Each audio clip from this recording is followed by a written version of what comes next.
Essa segunda mesa é focada na dimensão da mobilização comunitária, então, dos potenciais e desafios do modelo do TTC no âmbito da mobilização, e nós convidamos os nossos palestrantes a conversarem com a gente a partir das seguintes perguntas. De que forma o TTC pode contribuir para a mobilização e o fortalecimento comunitário? Quais são ou quais foram os principais desafios de mobilização e quais estratégias foram utilizadas para a superação? Quais são as principais estratégias de engajamento comunitário que cada uma das experiências aqui representadas trouxeram no âmbito do TTC? E como se dá a participação dos moradores nas decisões da comunidade e do território? Tá bom? Tenho certeza que a gente vai ter aí um excelente debate.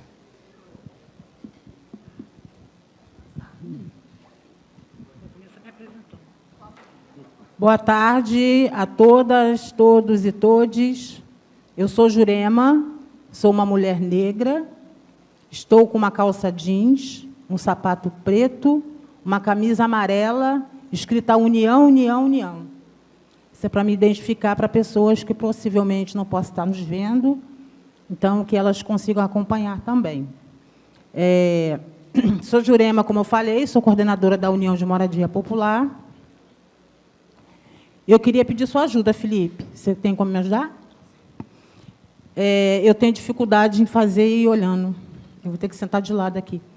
Então, eu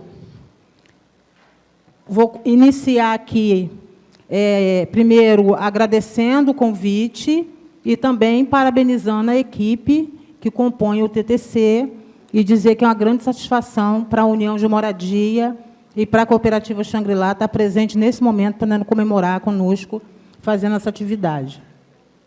Então, aqui a União é um movimento que aí eu não vou estar lendo tudo, acho que eu vou passar mais rápido, porque você não me falou quanto tempo, né?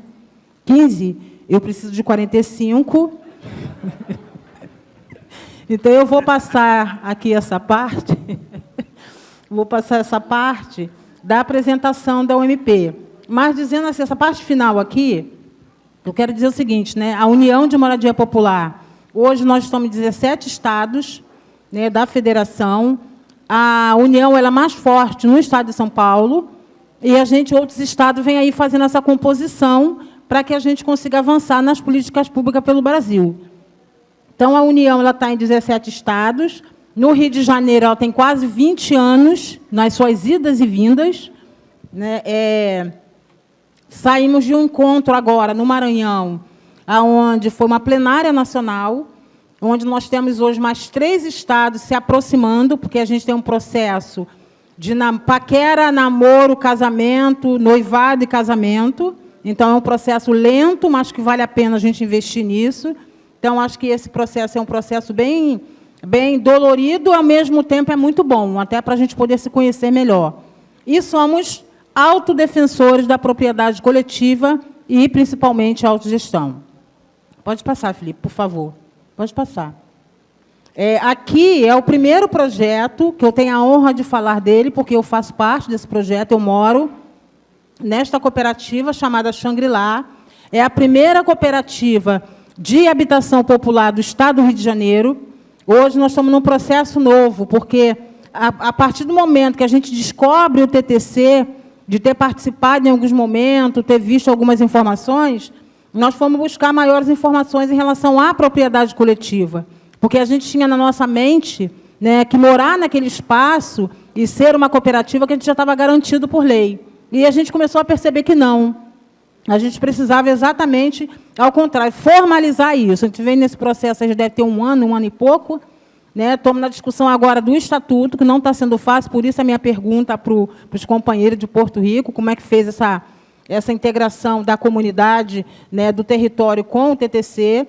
E aí a gente está compreendendo, mais uma vez, que essa resposta já tinha sido dada, mas a gente consegue compreender que não é uma coisa que vem rápido, é uma coisa difícil de fazer, mas que vale a pena investir. Nós somos hoje uma cooperativa com 29 famílias, assessoria da Fundação Bento Rubião, construção realizada de 1996 até 99, recurso de cooperação em entidades internacionais, Misério e Novib. construção realizada em mutirão.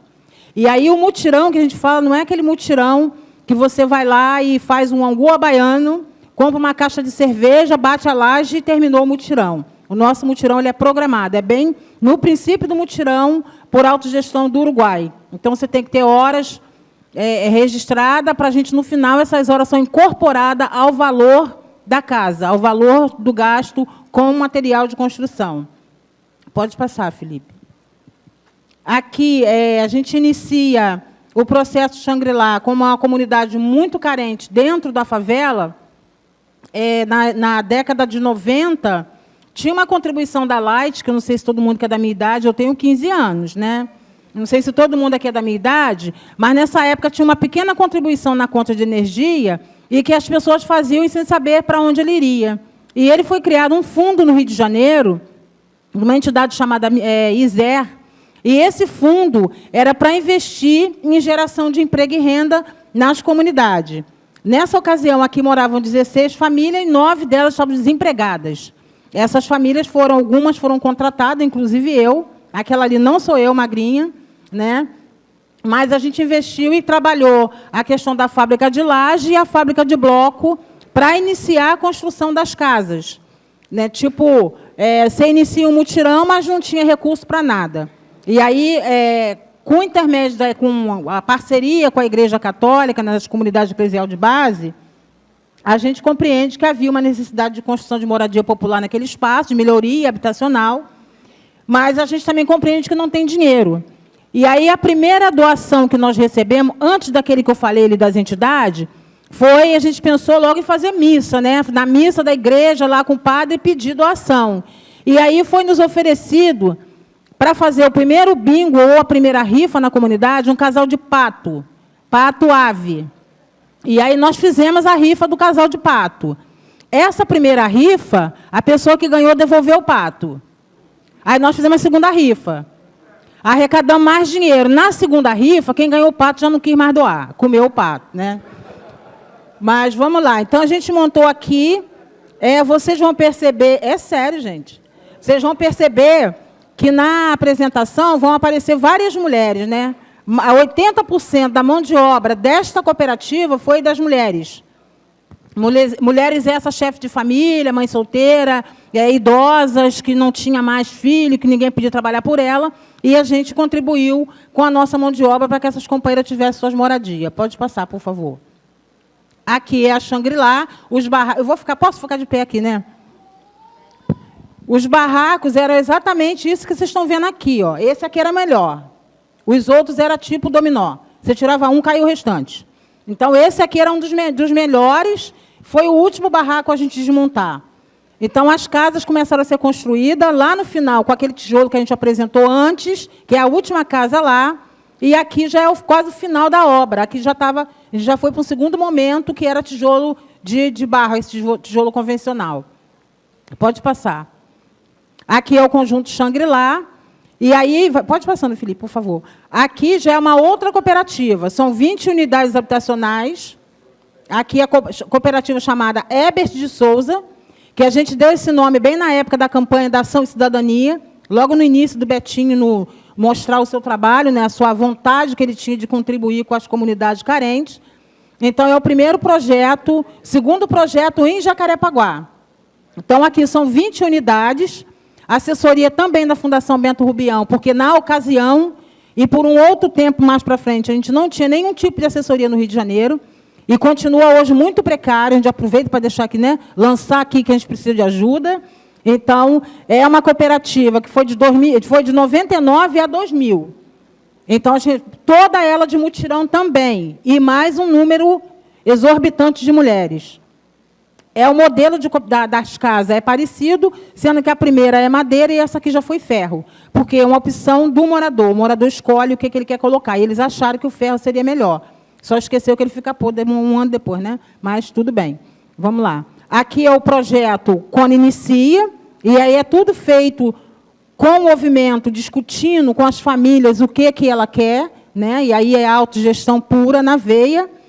E aqui é um terreno que ele é bem emblemático. Era um terreno maior, onde o dono vendeu um lado aí vendeu o outro e ficou uma tripa no meio. E aí a gente não tinha alternativa de terreno, como nós não temos hoje. Né? Qual é o nosso grande problema no Rio de Janeiro? É exatamente a terra, principalmente na Zona Oeste. Que eu sou bem... 5 minutos já? Que isso, mulher? Oxe. Então, essa tripinha aqui foi onde construiu um projeto que coube aqui mais 20 famílias. Casas com 48 metros quadrados. Pode passar. Aqui é o Grupo Esperança, que a Neide falou um pouco. Esse aqui a gente já muda um pouco a característica. É um projeto que a gente desafiador, que é o único Minha Casa Minha Vida do Estado do Rio de Janeiro. Nós temos 2. Tem um Construção e tem um Reforma. O Construção foi esse aqui. E o Reforma é Emanuel Congo, que é aqui do lado da Câmara dos Vereadores. Mas esse foi um grande desafio, porque este terreno, ele dentro de uma área, no setor extremamente complicado, mas nós somos pobres, mas somos limpinhos e cheirosinhos, queremos um quinhão desse negócio e pegamos aqui. Então, nós construímos aqui 70 casas dentro da regra do programa Minha Casa Minha Vida. Aliás, nós assinamos um contrato crédito solitário. Alguém já ouviu falar? Solitário? Solitário não, né? Solidário, né, Ara? Ah, solitário é porque foi só esse no Rio de Janeiro e não decolou, então ele ficou solitário mesmo. Então, a gente colocou essa brincadeira para poder falar que é do projeto. Mas esse projeto, o crédito solitário, foi o que fez que a gente amarrasse ele, assinasse o contrato e migrasse dele para o Minha Casa Minha Vida 1. Faixa 1. Então, esse é o projeto Esperança, que não sei se vai ter uma chance para depois falar. Pode passar. Aqui é a organização, que já apareceu em algum momento aqui um videozinho aparecendo, né? 80% também mão de obra de mulheres, né? E aqui é o canteiro de obra, vocês verem como é que era o processo bem dolorido, né? E aí essa integração da comunidade com os gestores é que é o complicado, né? Porque a gente tem um problema sério com a arquitetura, principalmente. Porque o arquiteto acha que ele só desenha, mas a gente também sabe dar um pitaco lá e dizer, olha, eu não quero assim, eu quero ao contrário. Então, aqui, essa aqui é a Neide. Bem mais gordinha, né, Neide? A Neide, bem mais novinha. Então, a Neide, aqui um grupo de mulheres, tem algumas delas aqui que estão aqui hoje. E lá, é aqui onde tem a bandeira da União, era o canteiro era o almoxarifado, com refeitório, e ali são as mulheres fazendo ferragem e as casas de pé. Aqui é um outro projeto, que é São Gonçalo, que é chamado de Cooperativa Ipiíba, né, aqui em São Gonçalo, e que, na época, a gente estava com proposta de 37 moradias. Aí, se vocês perceberem, a assessoria, a todo momento, vocês vão ver a Fundação Bento Rubião, porque era a única entidade que tinha, que prestava assessoria, né? E aí, hoje, assim, eu delirei ali, quando alguém falou assim, assessoria técnica. Né? Porque as pessoas têm mania de falar assistência técnica. Assistência, para mim, é quem conserta minha geladeira. Né? Então, esse aqui é o projeto Ipiíba. Nós estamos na segunda versão desse projeto, onde a União hoje tem a companheira Grácia, que faz assessoria lá, nesse projeto, e que não é fácil, é um lugar bem longe, é uma área que parece que é rural, mas é urbana, mas é o difícil acesso, equipamento, tudo muito longe, mas a gente topa o desafio. Acho que a luta do movimento agora é colocar equipamentos mais próximos dessa galera. Pode passar, por favor? Aqui também da Ipiíba, logo no início, né, se tinha uma fossa séptica que servia gás para a comunidade, e ali mais uma foto de mulheres trabalhando. Vocês vão sempre perceber que tem muita mulher nos mutirões. Aqui, esse projeto aqui é o segundo, que está há quanto tempo, Grácia? Aguardando? 7 anos. 7 anos só para entrar na obra. Esse aqui é o Minha Casa Minha Vida, faixa 1 do segundo momento. E aí, assim, é bem complicado lá o problema, a situação. Aqui, São Gonçalo. Aqui é Gamboa, que é um empreendimento aqui, assim. Aqui tem a Cidade do Samba. E o nosso terreno é esse aqui. Era esse aqui, né? Ou deles continua. Hoje a União não está mais nesse projeto, a União se afastou, né, por conta de outras situações, mas a União não está lá, mas a gente contém ainda essa foto aqui. Aí, se vocês perceberem, aqui já tem, são 116 famílias, a assessoria técnica já era uma outra entidade, claro que junto com a Fundação Bento Rubião, que seria a entidade organizadora, e eu não sei hoje como é que está mais. Mas esse também era um projeto nosso. Pode passar, Felipe. Ele ficaria daquela forma ali, telhado verde, essa coisa toda que a gente adora colocar, né? Aqui são os trabalhos de grupo, né, que a gente não chega e põe a proposta, a gente trabalha a proposta com os moradores, e ali é uma teia, o nome daquela ciranda ali é teia, que é onde a gente entrelaça o barbante, e aí alguém tem que desatar o nó. E esse nó, geralmente, ele é desatado com todas as famílias junto, né? Isso é para uma forma de mostrar como que a situação é complicada. Pode passar.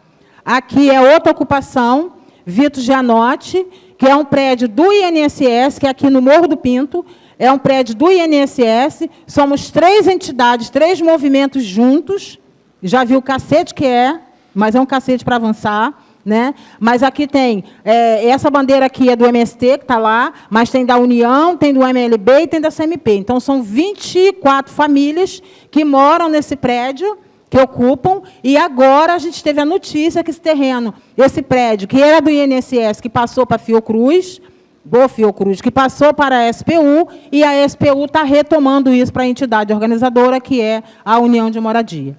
Eu encerro aqui, porque meu tempo já acabou, mas eu, com certeza, retornarei. Obrigada.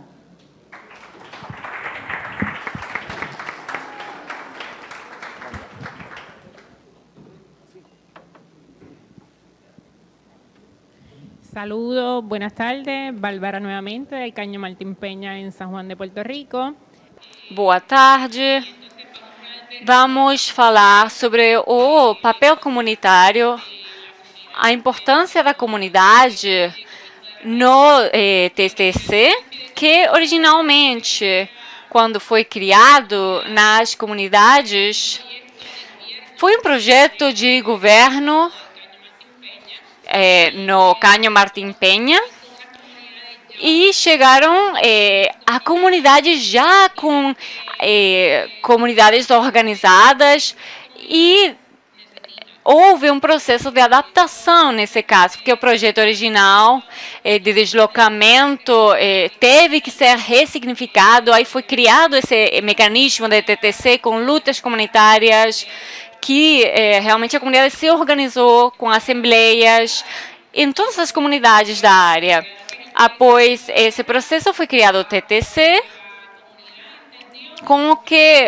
nos termos da comunidade, do que a comunidade queria, para seu benefício, para evitar esse deslocamento. Então, aqui, fazer parte, ser membro desse TTC, ter dignidade, segurança, confiança e humildade, sendo uma família, uma só família em luta de todos os moradores das comunidades, e somos felizes com uma permanência na nossa terra, onde sempre moramos e continuamos a morar, e onde continuaremos morando. E também podemos motivar outras comunidades para fazer parte também dessa luta. E já vimos outros exemplos. O nosso é uma referência, o nosso exemplo em Porto Rico é uma referência. Nessa imagem, podemos ver a comemoração dos membros do TTC. Somos mais de 220 membros, 151 escrituras de direito de superfície. Já foi mencionado que a terra é comunitária, é coletiva, não é de uma pessoa só. E 45 acordos de uso em realmente locais vazios, que ainda não foi nada construído, não foi construída uma moradia. Existe um acordo com os moradores para que possam ser utilizados temporariamente enquanto essas moradias não são construídas. Aqui temos uma das participações, uma das reuniões da comunidade sobre a iniciativa de como seria esse projeto, do plano de infraestrutura e planejamento, porque a comunidade sempre se envolveu nesse processo ativamente. Nenhuma decisão é tomada sem o acordo da comunidade. Aqui temos mais um processo de decisão em comunidade, vocês veem aí as pessoas falando sobre o direito de superfície, no caso, das áreas que estavam vacantes, vazios, onde não foi construída nenhuma moradia. E, dessa forma, acordou-se o uso temporário desses locais. Aqui temos iniciativas de educação popular, com todos os seus moradores, oficinas, sempre atualizando as pessoas da comunidade, para educá-los também e defender o que é nosso. E aqui vemos os jovens que sempre fazem parte dessas iniciativas, com serviços comunitários, porque a maioria dos moradores são mais velhos e realmente quem luta e persiste nessas comunidades são os jovens. E aqui temos o alcance comunitário, a forma deles se expressarem. Realmente temos algumas frases específicas, atividades que foram realizadas, manifestações também. E também a arte que fica em todas as comunidades. É possível ver essas iniciativas artísticas em prol dos direitos da comunidade, para que todo mundo saiba que somos donos das nossas comunidades. E o que queiram fazer nas nossas comunidades tem que tratar conosco. E temos aqui também exemplos de ativismo social. Já falamos sobre o que o governo, teoricamente, deve nos dar. Às vezes ficamos sem serviços essenciais. E aqui temos um evento. Ficamos umas 2 semanas sem luz após um evento atmosférico e realmente fomos para ruas para lutar por nossos direitos e as nossas demandas, porque as comunidades devem ser escutadas. Além disso, temos iniciativas para os jovens, projetos esportivos para a prevenção da violência e de liderança juvenil também. E muitos dos moradores mais jovens das comunidades fazem parte dessas iniciativas para controlar a violência e realizar iniciativas sociais. Aqui temos um grupo de jovens líderes em uma das organizações do G8 mencionado mais cedo. São jovens que, a partir dos 11 anos, começam a fazer parte da organização. E eles caminham juntos e vão se educando para realmente exercer esse papel de líderes nas comunidades. E também temos os centros resilientes, criados realmente a partir de escolas, eram escolas do governo. As escolas foram fechadas e começaram a fazer parte da comunidade, porque ficam dentro do Distrito de Desenvolvimento e realmente são centros que são ativados quando acontecem catástrofes naturais ou para atividades também desenvolvidas dentro da comunidade. E temos aqui também uma ação de solidariedade comunitária, como o que estamos fazendo aqui, só que aquilo aconteceu em Porto Rico, é uma luta comunitária. Em cidades perto da nossa área. E aqui temos esse exemplo de uma dessas ações. E aqui podemos ver um espaço de intercâmbio, é o que estamos fazendo aqui hoje. E realmente falamos sobre as nossas experiências para que todo mundo possa evoluir, adquirir mais conhecimentos e também as ferramentas para continuar com esse propósito de permanência. Aqui temos a grande notícia, conseguimos os fundos, os recursos para os trabalhos do Cândido Martim Penha.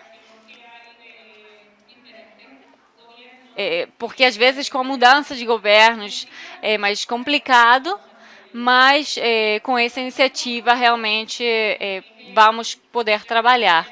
Quanto aos próximos passos, temos aqui o primeiro, a remoção do material vegetativo, que já foi feito. a proteção das pontes, que está sendo realizado, e depois teremos uma terceira iniciativa, que seria a dragagem. E depois disso, identificamos locais onde algumas novas moradias serão construídas para as pessoas que foi deslocada, que vivem ao redor do cânion. Aqui vemos um exemplo dessas obras que estão sendo realizadas. Nesse caso, as moradias são moradias resilientes, que são sustentáveis, tem caixas de água e estão completamente com todos os recursos para a luta contra as mudanças climáticas. E aqui temos algumas vitórias, reconhecimento da entidade e do seu papel é uma delas. Também o aumento da adesão ao TTC.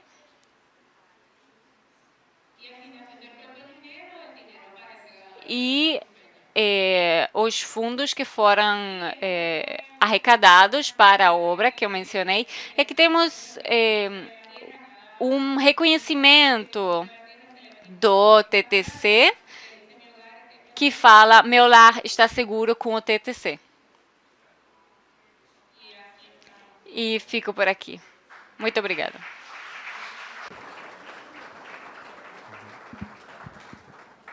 Cuando escuchaba a Jurema hablar del personal técnico, Quando eu ouvia a Jurema falar do pessoal técnico, me lembro dos nossos inícios, quando os profissionais e os consultores que chegaram no nosso projeto para nos apoiar, muitas vezes eles não consideravam a experiência do morador. Isso é algo que não pode acontecer. Quem melhor conhece as necessidades e as possibilidades, as possíveis soluções, são os moradores que vivem no dia a dia, porque os profissionais estão passando por ali, vão e vêm.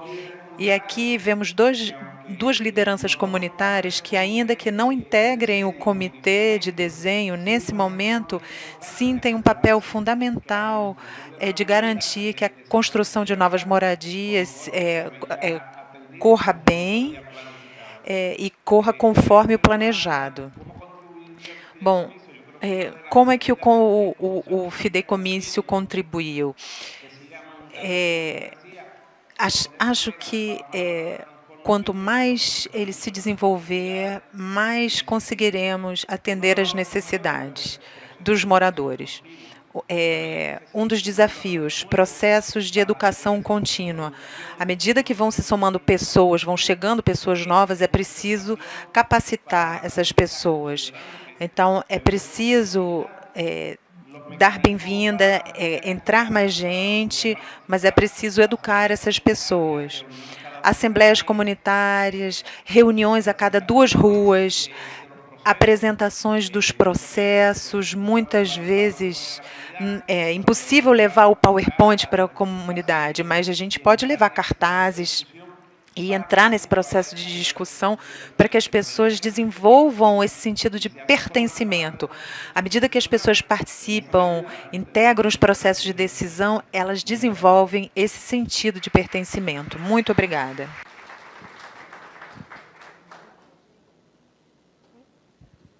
Hello again, everyone. Então, vou começar falando sobre as ações que aconteceram antes que o TTC começou e o que aconteceu durante o nosso desenvolvimento e o estágio onde estamos agora. Porque está na cidade de Houston e não em uma comunidade em particular. E um dos maiores desafios é engajar as pessoas. Engajar uma comunidade quando há tantas pessoas com necessidades diferentes.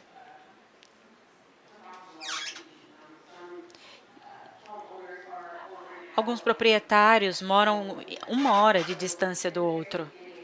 Então, no princípio do TTC, como eu comentei, havia comunidades que estavam cientes disso e que finalmente, em algum momento, seriam despejadas. E eles sabiam que estava mais caro, porque agora o Houston começou a investir mais no centro. Haviam construções, mas não é onde as pessoas moram, saem e jantam. Você vai lá para trabalhar e depois vai embora. Então, o Houston estava mais trabalhando para que fosse um local para morar, trabalhar. Então, houve essa preocupação. Então, eles estavam organizados em comunidades menores, que estavam conversando sobre isso. Acho que foi um dos maiores desafios. Não tinha mesmo um fundamento de organização, porque Houston é um local, comparado com Texas, é um pouco mais conservativo. Então, esses movimentos progressistas não é algo que as pessoas estavam acostumadas.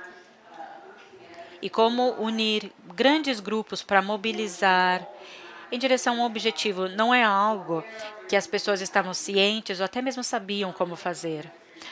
Não era algo assim tão popular. Eu saí de Chicago, Illinois, e fui para Houston. E Chicago, Illinois, é um dos locais onde surgiu essa organização de comunidades. É lá onde eu comecei a organizar. E na organização é onde nós fazemos tudo. E foi muito diferente em Houston, porque lá também tem um controle masculino muito maior. Ainda assim, o trabalho estava sendo feito. Então, eu não quero dizer que não estavam trabalhando, mas a maneira como as pessoas aceitavam essa ideia foi distinta. Eles estavam usando isso como uma maneira de lidar com a moradia acessível. Então, haviam pessoas desesperadas para encontrar uma solução a longo termo, porque o que estava acontecendo com o departamento de moradia na cidade não estava funcionando bem quando o tema era acessibilidade. E é dessa maneira como o TC começou, através de grupos pequenos que estavam transmitindo a mesma mensagem para os governantes. No entanto, quando você recebe o dinheiro para começar o TTC, tentando convencer a todos de que esta é a maneira de lidar com a acessibilidade, vários TTCs trabalhavam com pessoas que queriam simplesmente ir pedir dinheiro, mas nós queremos convencer o governo que, ao oferecer dinheiro, é a melhor maneira, além dos que já estavam interessados no modelo TTC. Nós fizemos organizações, nós falamos com pessoas, entregando panfletos, indo em mercados. E nós tínhamos também centros comunitários em diferentes regiões da cidade, na qual as pessoas podem ir para aprender como eram as coisas nas suas comunidades. Então, batíamos de porta a porta, uma maneira bem de raiz de fazer esse trabalho, e falar com as pessoas diretamente, falar, olha, isso aqui está acontecendo com a comunidade.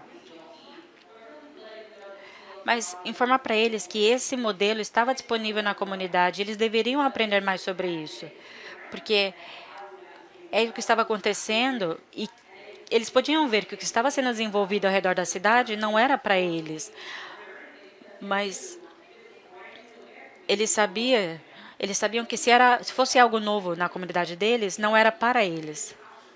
Mas existe essa opção. Então, quando nós fizemos esse trabalho de base e informamos as pessoas que existia essa possibilidade através de sessões informativas nessas comunidades, Depois de entregar vários panfletos e falar com o pessoal de porta a porta, houve um organizador da comunidade que, na verdade, ela era uma proprietária de um negócio por ali e ela conhecia todo mundo, o pessoal da igreja, e ela conseguiu trazer as pessoas para essas reuniões, e é dessa maneira que nós começamos essas conversas referentes ao territorial coletivo, para que nós conseguíssemos moradia acessível. Então, esse foi o seguinte passo: ir para as ruas e organizar as comunidades. Na sequência, trazer essas pessoas para explicar como é que funcionava. É isso que você consegue prevenir e preservar, sendo uma comunidade. Nós nos asseguramos de explicar para eles de que isso não é algo que uma pessoa consiga uma casa, mas a preservação de uma comunidade. Porque eles já tinham ciência de membros das suas famílias que já tinham sido despejados. Então, eles não precisam ter que se mudar por não terem condições de manter uma moradia. Então, nós vemos o TTC como uma solução. E é claro que as pessoas questionam, mas você não vai ser dono da terra? Mas nós perguntamos, vender essa moradia por metade do preço não era a resposta. Eles precisam de algo que eles possam pagar. Eu quero um local onde as minhas crianças possam brincar no quintal. Eu quero dar jantares de Natal e Ano Novo. Nós estávamos falando sobre isso. E não, eu quero revender isso para ganhar dinheiro daqui a 10 anos. Não é essa a prioridade. Eu acho que isso é o que deveríamos fazer. Mas quando você pergunta às pessoas o que eles querem, é ter um local de qualidade, estável e acessível. Essa sempre será a principal prioridade. Então, a maioria das pessoas começaram a perceber que, sim, eu posso fazer com que isso seja acessível para mim e para minha família. Então, eles ficaram mais abertos a essa ideia. E à medida que as pessoas se envolveram mais, eles queriam comprar através do TTC.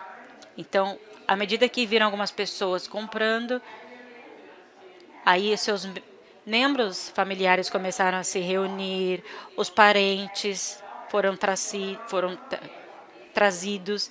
Teve uma filha que trouxe a mãe, irmãs, primos, que estavam relacionados e falaram, há uma oportunidade de permanecermos na nossa comunidade.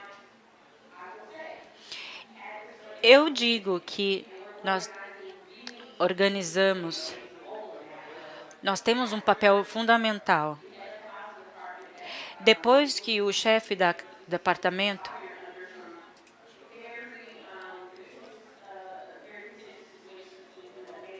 depois que houve uma situação muito delicada entre ele e o prefeito, foi ele quem acabou impulsionando o TTC para que fosse o primeiro ponto a ser discutido no Senado. Mesmo que estejamos fazendo isso dessa maneira, 28 milhões de dólares foram retirados do nosso programa. E isso foi feito sem nenhum aviso. Mas outra maneira de alcançar as pessoas é através das informações. Eles estavam muito felizes com isso, porque nesse momento os preços começaram a aumentar e as pessoas estavam indo embora. Bom, eles têm cursos educacionais para as pessoas que querem virar proprietários. Só que aí eles saem desses cursos e entram no mercado e veem que não podem comprar uma casa. Através do TTC, eles perceberam que agora eu posso ajudar as pessoas que eu não conseguia, então agora eu posso lutar mais por eles. Os seus parentes, o pessoal da comunidade mesmo. São todos defensores e apoiadores. porque você precisa de usar um curso, fazer um curso.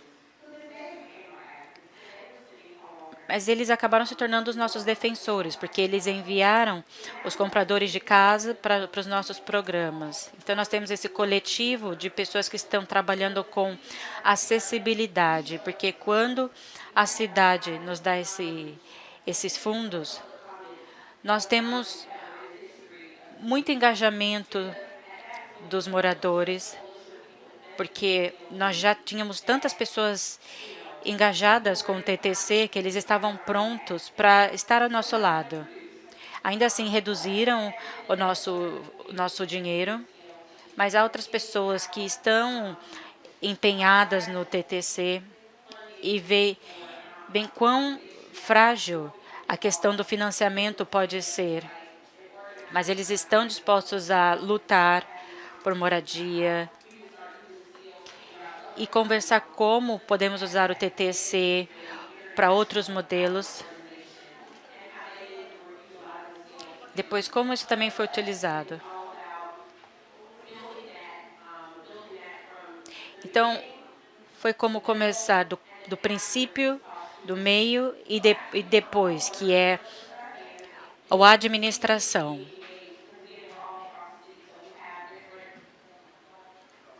Deixa eu mostrar. Eu ia mostrar algumas apresentações para vocês, mas tudo bem. De todos os eventos que fizemos para manter a comunidade engajada. Foram workshops sobre impostos, porque algumas pessoas não entendem como impostos de residências funcionam. Mas se você cria maneiras de criar políticas,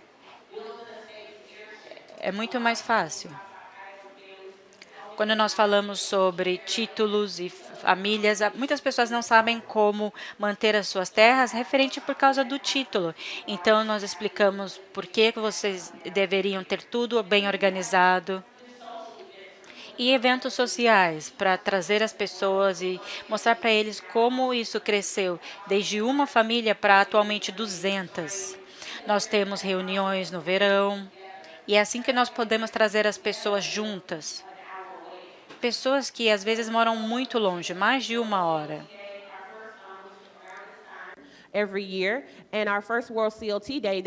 Também fazemos o Dia Mundial do TTC. E proprietários, funcionários, fazemos atividades juntos. Por exemplo, fomos pintar um empreendimento, um comércio que nos ajudou. Nós temos um conselho diretivo e tiramos dúvidas sobre impostos, manutenção, ajudamos as pessoas a manter seus imóveis. Então, temos engajamento e oferecemos apoio. É importante que as pessoas que fazem parte do TTC se sintam seguras. E aí eles se tornam defensores do programa. E podemos continuar a crescer. Neste momento, temos 200 proprietários e temos uma comunidade de corretores junto com a gente. Então, é possível engajar pessoas do mercado na nossa causa.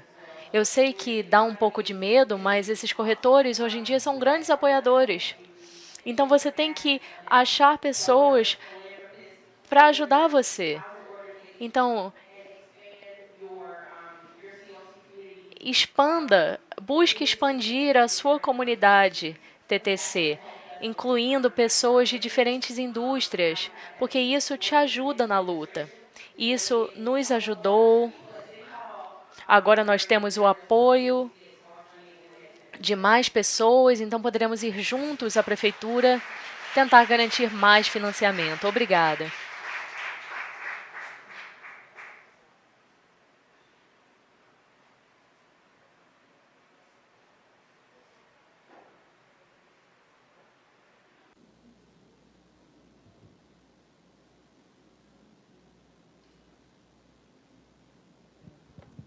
Sorry about the delay. So in terms of challenges in our community, I think what's becoming quite apparent to me is as we adapt the CLT model to suit our different communities and the kind of legislation we're é que temos que abordar desafios. Para nós, no Reino Unido, temos autoridades locais que têm uma verba para construir casas.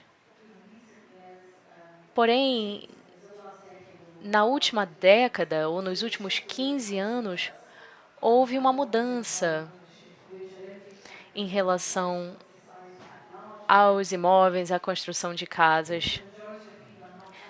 A maioria das pessoas não ganha o suficiente para comprar um imóvel. Então, eles precisam de auxílio social e dependem de organizações que convençam as autoridades a construírem casas mais acessíveis. Nos últimos 15 anos, vimos o surgimento de casas, em teoria, mais acessíveis, mas que na verdade não são, porque eles são 80%, custam 80% o valor de um preço de uma casa normal. Então, procuramos terrenos públicos que são mais baratos. Pensamos em acessibilidade e nos preços de cada casa. E aí buscamos financiamento, buscamos investidores, pessoas que estão dispostos a investir, e aí construímos juntos e submetemos isso ao governo na esperança de conseguir financiamento. Mas antes de tudo, precisamos encontrar pessoas que estejam interessadas, e na verdade essa é a parte mais fácil.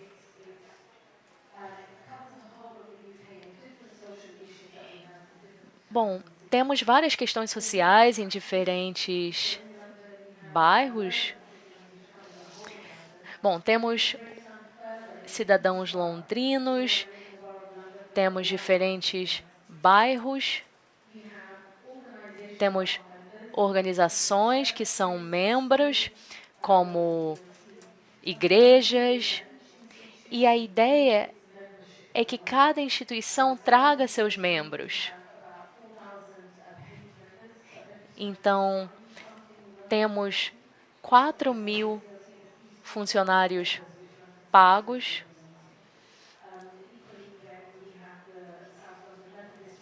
E quando temos a igreja metodista, por exemplo, que traz muitos membros. Então, trazer pessoas é bem fácil. O que é difícil é o processo de 18 meses que vem depois. Os TTCs em Londres... O TTC em Londres é uma novidade, mas temos sim uma obsessão com casa própria. Então, as casas que construímos podem ser emprestadas, alugadas por 100 anos. E isso não é um problema, porque a maioria das pessoas não vive mais que 100 anos. E você pode pagar para estender esse período. Ou seja, seus filhos podem herdar o imóvel. Então, temos trabalhado muito nos últimos anos, fazendo workshops com a comunidade, para dissecar cada uma das questões que a comunidade está experimentando. Uma vez que a casa é construída e as pessoas se mudam para lá, quais são os próximos desafios?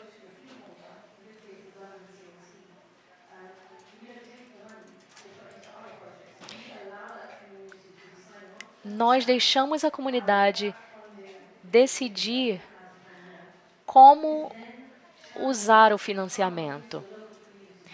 Então, essa verba é destinada à comunidade, para serviços para crianças e mulheres, por exemplo. Temos um processo de transferência para uma associação de moradores, para que a comunidade tenha total controle. Então, se você tem uma construção nova, os impostos são baixos, e aí a comunidade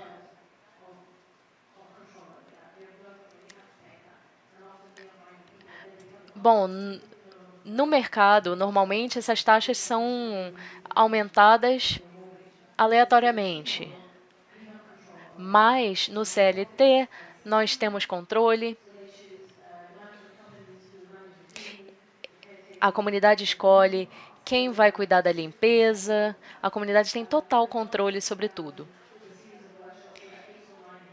Então, fazemos uma série de workshops, 8 ou 9 workshops, inclusive com os políticos envolvidos no processo de tomada de decisões relacionadas à habitação. Um dos bancos que nos patrocinam ia retirar o financiamento, mas depois decidiu que não ia mais, porque não é um problema eles não estarem lucrando com isso. Afinal, os membros da comunidade continuariam usando os serviços bancários, ou seja, eram clientes. Convidamos certos políticos locais para nossas reuniões, para nossos eventos, os convidamos para workshops. Temos membros do CLT de Londres, de forma a construir uma corrente de pessoas. Pessoas que você ajuda, pessoas para quem você pede ajuda. Quem tem o privilégio de entrar para um CLT e comprar uma casa tende a permanecer e se engajar.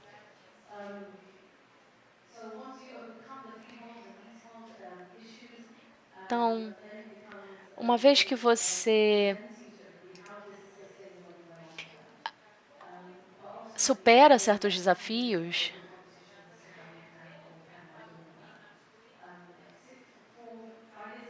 cinco anos atrás, quando eu me envolvi com o projeto, eu não sabia o que era. Então, às vezes, nós precisamos pegar assinaturas de pessoas para provar às autoridades que, sim, ainda precisamos de habitação, sim, ainda precisamos de um TTC. Hoje em dia, a gente já não tem que explicar tanto o que é um TTC, porque existem vários. Nós até mesmo ganhamos um prêmio. Então, estamos construindo uma reputação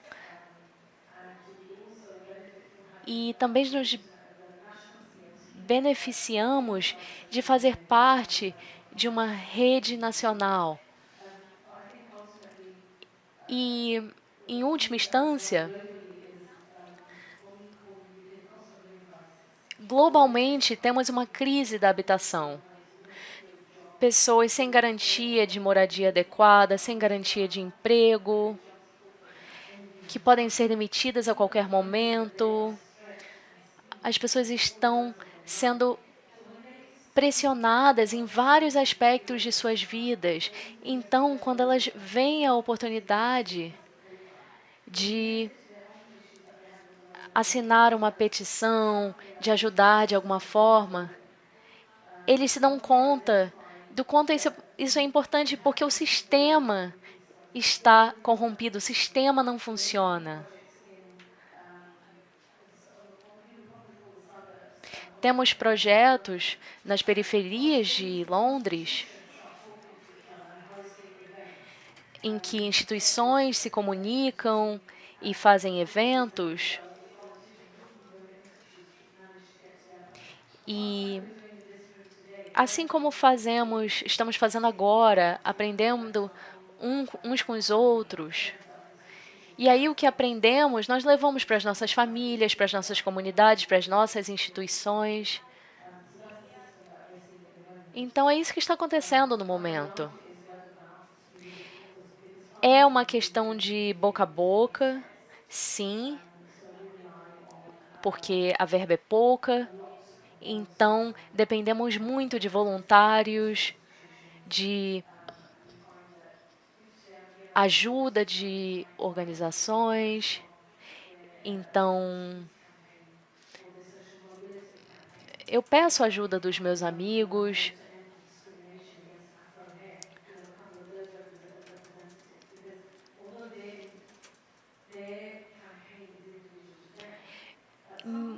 Muito embora